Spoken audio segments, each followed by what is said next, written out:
I think one of our values here is that we don't teach kids what to think, we teach kids how to think. In math, it could be as simple as having problems that there's more than one way to solve and being willing to listen to a student who has an idea about a different way to solve it.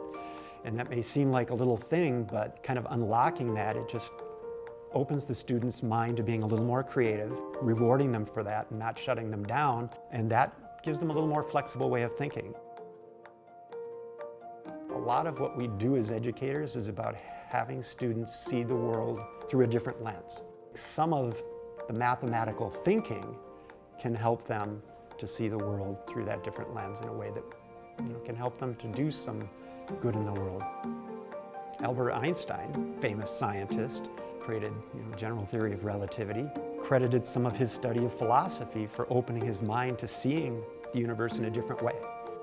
A lot of times in education these days, with some of the college application pressures and things, there's certain pressures to kind of specialize. I like math, so all I want to study is math and science. I want to be an engineer. I don't need this music or art stuff. And I think we're going kind of against the flow on that. We think that you are going to be a better engineer or scientist or mathematician if you have a full education that includes art, music, history, and so on. One of the things that I think sets MPA apart is the community and kind of the culture of the community. The students, they really are here to learn, and they want to learn, and that makes it easier as a teacher to do what you love to do, but it also, I think it makes it easier for the other students to kind of be carried along by that culture. A lot of the conversations that I have with prospective families are kind of specific in terms of math. I get to talk to a lot of families whose kids are maybe a little bored with math because they're good at math, they like math, but their current school isn't going deep, isn't challenging them. And I think that's something we do really well here, is take kids a little deeper. So if you're someone who likes to think, wants to be challenged, we can do that. And we do that not just in math, but across the board.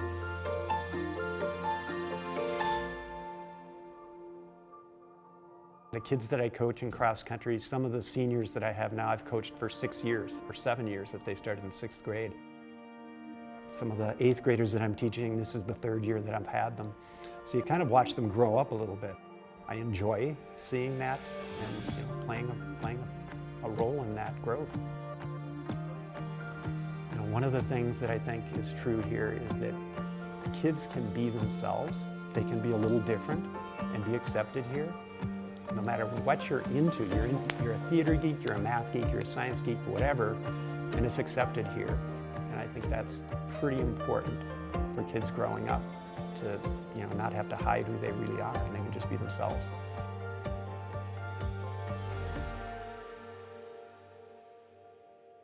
In a lot of ways, teaching here for 27 years has been my dream come true. So that's been, as I'm just turned 60 and retirement's kind of creeping up, reflect on that a bit. I mean, it's been pretty cool being able to work here for 27 years. So.